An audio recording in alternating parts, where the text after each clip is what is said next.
বাংলাদেশ ভারতের যে সীমান্ত, এটা বিশ্বের অন্যতম রক্তাক্ত সীমান্ত বলা যায়। পুশিন ছাড়াও বহু বছর ধরে এই সীমান্তে বেসামরিক মানুষের হত্যা ঘটছে। এটা নিয়ে বহু আলোচনা হয়েছে, বিদেশের বিভিন্ন মানবাধিকার সংগঠনগুলো এই নিয়ে রিপোর্ট করেছে, কিন্তু তার কোনো সুরা হয়নি। এখন যেটা ঘটছে, যেটা আপনি বললেন, প্রতি 24 ঘন্টা প্রায় 10টি করে পুশিনের ঘটনা ঘটছে। এটা তো সরাসরি একটা সন্ত্রাসী ঘটনার মতো, একটা উস্কানি চলছে সীমান্ত জুড়ে। এবং দুর্ভাগ্যের ব্যাপার বাংলাদেশের জন্য যে বাংলাদেশের দক্ষিণ সীমান্তেও ওই দিক থেকেও শরণার্থী আসছে। ফলে বাংলাদেশ এখন বলা যায় পুরো সীমান্ত জুড়েই বাংলাদেশের একটা যুদ্ধ অবস্থা। পুশিন বলে এদিকে পুশ ফ্লাড বলার মানে যেটাই হোক, মানুষ তো আসছে এবং থামানো যাচ্ছে না। ওইটা বাংলাদেশ অত থামানোর চেষ্টাও করছে না অজ্ঞাত কারণে, কিন্তু এই দিকে বাংলাদেশও থামানোর চেষ্টা করছে। ফলে একটা সীমান্ত জুড়ে একটা যুদ্ধ সাজ। যদিও এই সীমান্তের প্রায় 4000 কিলোমিটারের বড় সীমান্ত, তার অধিকাংশ জায়গায় ভারত কাঁটাতার বসিয়ে ফেলেছে আগে, কিন্তু তারপরও পুরো সীমান্ত জুড়ে এখন উত্তেজনা। কারণ কোন দিক দিয়ে পুশিন করা হবে বাংলাদেশ জানে না, এবং প্রচুর মানুষকে তো ওই দিকে জড়ো করানো হয়েছে। এবং এটার একটা বৃহত্তর দিক আছে, সেটা হলো আসামে প্রায় 19 লাখ মানুষ এনআরসির মাধ্যমে ওরা অবৈধ বাংলাদেশি বলে প্রস্তুত করে রেখেছে। ভারতে এসআইআর মানে পশ্চিমবঙ্গে এসআইআরের মাধ্যমে এখন প্রায় 25-30 লাখ মানুষ হয়েছে। ভারতের পূর্বাঞ্চলের এই যে দরিদ্র যেই রাজ্যগুলো তুলনামূলকভাবে দরিদ্র, সেখানে দারিদ্র্য, কর্মসংস্থানহীনতা এগুলার থেকে মনোযোগ আড়াল করার জন্য এই অবৈধ বাংলাদেশি বিষয়টা চলছে। এবং প্রতিবেশীর সাথে এই ধরনের সম্পর্ক যে এরকম বন্য উপায়ে মীমাংসা করা, এইটা বাংলাদেশ ভারতে একটা বাজে নজির আর কি। এখন আপনি যেটা বললেন যে এটা কেন ঘটছে, এটা কি শুধুই পুশিনের ব্যাপার?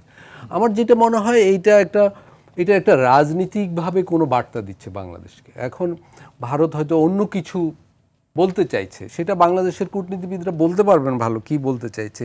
আমাদের পররাষ্ট্রমন্ত্রী তো কিছুদিন আগে ভারত গেলেন, কি আলাপ করলেন আমরা বুঝতে পারলাম না, এরপরে পুশিন আরও বেড়েই গেল।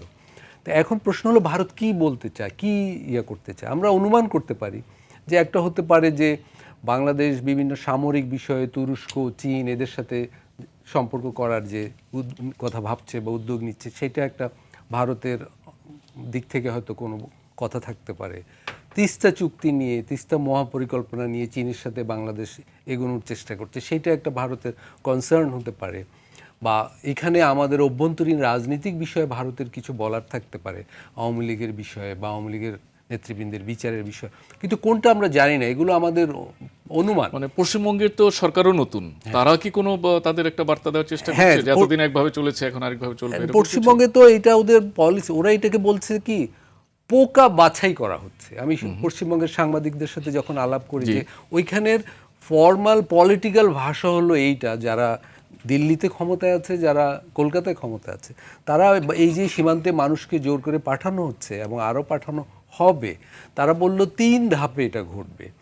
একটা হলো এখন হলো একদল লোক তো সীমান্তে চলে এসেছে, আরেকটা হলো ওরা এমনকি ভারতীয় পাসপোর্ট এসআইআরে যারা টিকে গেছে তাদেরও আরেকটা বাছাই হবে, আরেকটা এসআইআর হবে শিগগির। এবং যারা পাসপোর্ট আছে এমন মানুষদের ওরা নতুন করে যাচাই বাছাই করবে। আমার মনে হয় বাংলাদেশের সাথে যদি পুশিনের পেছনের যে রাজনৈতিক বিষয়গুলো ফয়সালা না হয়, তাহলে পুশিনের পরিমাণ আরও বাড়বে, সংখ্যা। ভারত একসময় হয়তো 4-5 হাজার লোককেও নানা স্পটে নিয়ে আসতে পারে। এটা একই সাথে আগে মমতার সরকারে থাকার সময় দিল্লি এগুলো করতে চেয়ে হয়তো পুরোপুরি পারেনি, এখন একটা সমন্বিত একটা সরকার, ফলে সমন্বিতভাবে এটা হচ্ছে। আমার যেটা বলার ব্যাপার সেটা হলো বাংলাদেশকে ভারতের সরকারের সাথে আলোচনা করতে হবে, ব্যাপারটা কূটনীতিকভাবে এগোতে হবে। বাংলাদেশ একটা বলেছে যে অবৈধ বাংলাদেশি কেউ থাকলে সেটা প্রক্রিয়ার মাধ্যমে হওয়া উচিত। কালকে বা আজকেই বোধহয় সীমান্ত রক্ষী বাহিনী উভয় দেশে, কিন্তু এইটা আসলে 2 দেশের সীমান্ত রক্ষী বাহিনীর আলোচনার ভিতর দিয়ে ফয়সালা হওয়ার বিষয় না। এটা অবশ্যই একদম সর্বোচ্চ রাজনৈতিক স্তরে এটার আলাপ, যেহেতু পূর্ব নির্ধারিত, কিন্তু এটা থেকে আমরা বিশেষ কিছু প্রত্যাশা করতে পারি না।